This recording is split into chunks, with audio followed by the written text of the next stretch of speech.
Lectura de la primera carta del apóstol San Juan. Queridos hermanos, nosotros amemos a Dios porque Él nos amó primero. Si alguno dice amo a Dios y aborrece a su hermano, es un mentiroso, pues quien no ama a su hermano, a quien ve, no puede amar a Dios a quien no ve. Y hemos recibido de Él este mandamiento: quien ama a Dios, ame también a su hermano. Todo el que cree que Jesús es el Cristo ha nacido de Dios, y todo el que ama al que da el ser, ama también al que ha nacido de Él.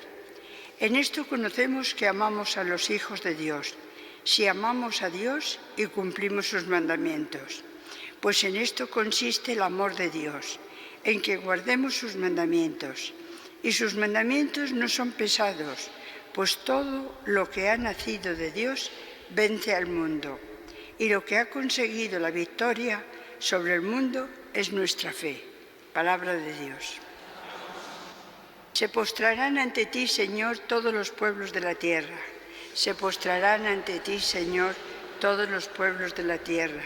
Dios mío, confía tu juicio al Rey, tu justicia al Hijo de Reyes, para que rija a tu pueblo con justicia, a tus humildes con rectitud. Se postrarán ante ti, Señor, todos los pueblos de la tierra. Él rescatará sus vidas de la violencia. Su sangre será preciosa a sus ojos. Recen por Él continuamente y lo bendigan todo el día. Se postrarán ante ti, Señor, todos los pueblos de la tierra. Que su nombre sea eterno y su fama dure como el sol. Él sea la bendición de todos los pueblos y lo proclamen dichoso todas las razas de la tierra. Se postrarán ante ti, Señor, todos los pueblos de la tierra. Aleluya, aleluya, aleluya.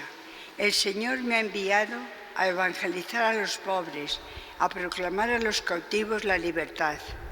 Aleluya, aleluya, aleluya.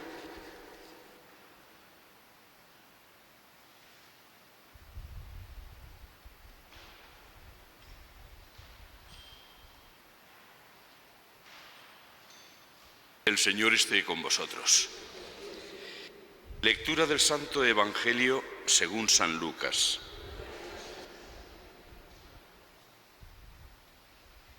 En aquel tiempo Jesús volvió a Galilea con la fuerza del Espíritu, y su fama se extendió por toda la comarca. Enseñaba en las sinagogas y todos lo alababan. Fue a Nazaret, donde se había criado. Entró en la sinagoga, como era su costumbre los sábados, y se puso en pie para hacer la lectura. Le entregaron el rollo del profeta Isaías y, desenrollándolo, encontró el pasaje donde estaba escrito: El Espíritu del Señor está sobre mí, porque Él me ha ungido. Me ha enviado a evangelizar a los pobres, a proclamar a los cautivos la libertad y a los ciegos la vista, a poner en libertad a los oprimidos, a proclamar el año de gracia del Señor. Y enrollando el rollo y devolviéndolo al que lo ayudaba, se sentó. Toda la sinagoga tenía los ojos clavados en él. Y él comenzó a decirles: Hoy se ha cumplido esta escritura que acabáis de oír. Y todos le expresaban su aprobación y se admiraban de las palabras de gracia que salían de su boca. Palabra del Señor.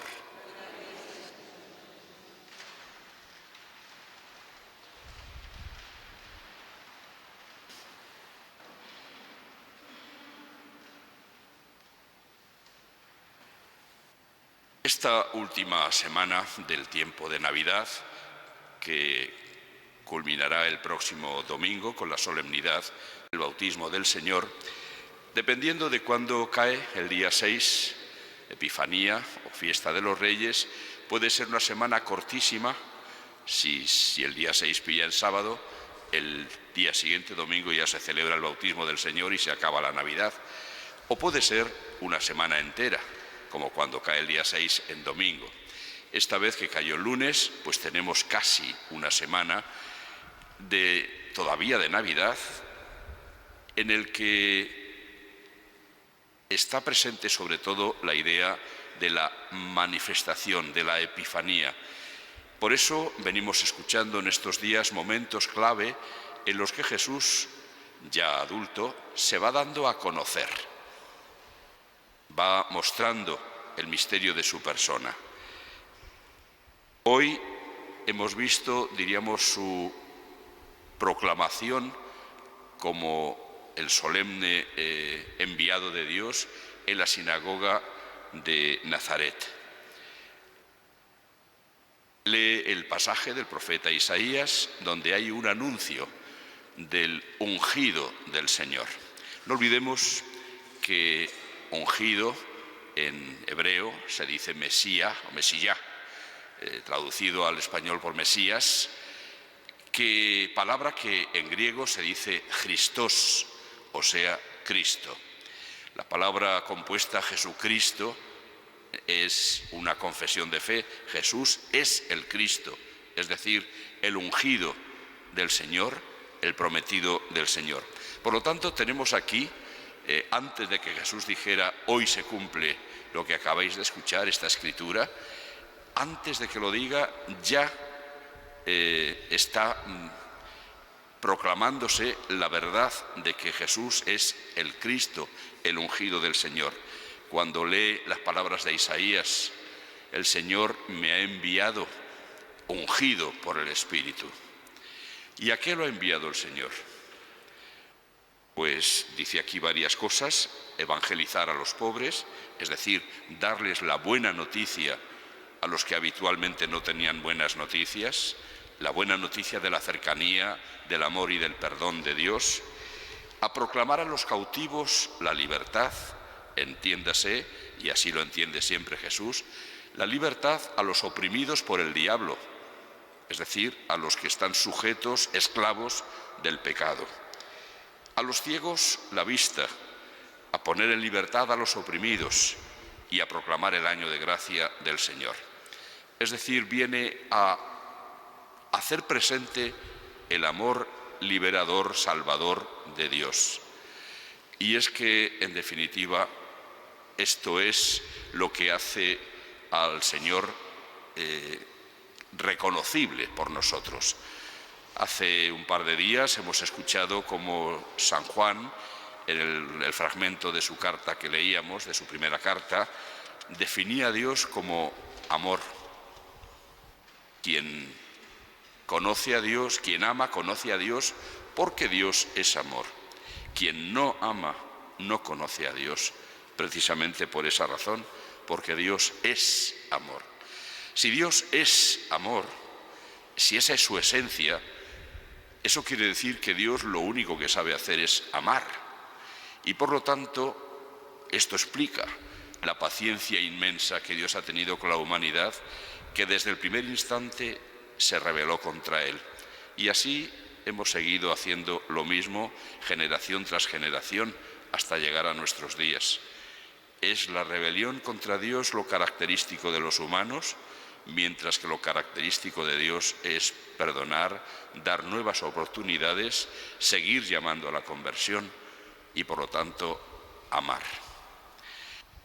El amor, por eso, es el centro del mensaje de Jesús, recogido así por San Juan claramente, tanto en sus cartas como en su Evangelio. El amor es lo central. Pero no olvidemos que cuando el Señor habla de amor no está hablando de la capacidad afectiva del hombre, no está hablando de los sentimientos. Está hablando pues de lo que aquí mismo dice. ¿A qué ha venido el Señor? A amar. ¿Cómo? ¿Sintiendo unos efluvios enormes de cariño? No. Ha venido a amar proclamando la libertad a los oprimidos, curando a los enfermos, acercándose a todos, trayéndoles la salvación. El amor auténtico es hacer el bien, sacrificándose uno mismo por hacer el bien a los demás. Por eso, nuestra vocación como cristianos es también amar, hacer el bien. Empecemos por notar nuestro nombre de cristianos, que según San Lucas comenzó a darse a los discípulos del Señor en Antioquía, de donde él era oriundo, Antioquía de Siria. Allí en Antioquía a los discípulos se les empieza a llamar cristianos porque son los discípulos del ungido, de Cristo, de Cristo. Por lo tanto, nuestro nombre se deriva del ungido, y es que nosotros también somos ungidos por el Espíritu. Al menos hemos recibido la unción del Espíritu en los sacramentos del bautismo y la confirmación. También hay unción en el sacramento del orden sacerdotal. Pero esos dos sacramentos, bautismo, confirmación, que son comunes a todos los cristianos, nos están diciendo que efectivamente hemos recibido la unción del Espíritu y por lo tanto hemos sido también enviados con Cristo y como Cristo a realizar esta misma misión, anunciar la buena noticia a los que nadie hace caso, anunciar la buena noticia a los que nadie ama, anunciar la salvación y el amor de Dios a todos los seres humanos, pero muy especialmente a los que lo están pasando mal, porque a ellos les parece que en este mundo no les ofrece ninguna salvación, pero hay salvación para ellos, porque hay amor de Dios para ellos, un amor que tienen que notar en el nuestro. Digamos que si queremos hablar de Dios, tenemos que amar como Dios, porque esa es la señal por la que conocerán que somos ungidos del Señor, como los actos de amor de Cristo, expresados pues multiplicando los panes y los peces, que hemos escuchado en estos días, o curando a los ciegos, o dando de nuevo el movimiento a los impedidos, etc. Ese amor se descubría muy claramente, y así Jesús podía hablar del amor de Dios. Nosotros podremos hablar del amor de Dios en la medida en que también amemos. Por eso, San Juan en sus cartas sigue insistiendo: amemos nosotros a Dios, porque Él nos amó primero. Pero, si alguno dice amo a Dios, pero está aborreciendo a su hermano, es un mentiroso. La palabra es fuerte, pero así lo dice sin ningún miedo, porque quien no ama a su hermano, a quien ve, no puede amar a Dios a quien no ve. Porque precisamente estamos hablando de esos gestos de atención, de desvivirse por el otro. Si no los tenemos con aquellos con quien los podemos hacer, evidentemente a Dios no podemos amarlo. Lo estaremos utilizando quizá, pero no lo estamos amando. Amar a Dios, y sigue más adelante, es obedecer sus mandatos. ¿Y cuáles son sus mandatos? Pues aquellos que despliegan en distintos sentidos lo que es el único mandato de Dios, que es amar. Pero como nos equivocamos en lo que significa amar, es por lo que el Señor, diríamos, va desplegando ese mandamiento en otros que nos dicen: amar consiste en esto, en honrar a los padres, en decir la verdad, en respetar al prójimo y a sus bienes y a su mujer, etc. Y Jesús irá todavía más lejos. Amar consiste en el perdón de las ofensas, en atender incluso al que te hace mal, devolviéndole bien por mal. El amor es, por lo tanto, bastante exigente. No consiste, desde luego, en la delectación de uno mismo, buscando que los demás le den a uno. No. Amar es exigente, por eso son pocos los que encuentran el camino del auténtico amor, y por eso hay tantos fracasos en lo que al amor se refiere, porque creemos que no nos exige esfuerzo, y sí lo exige.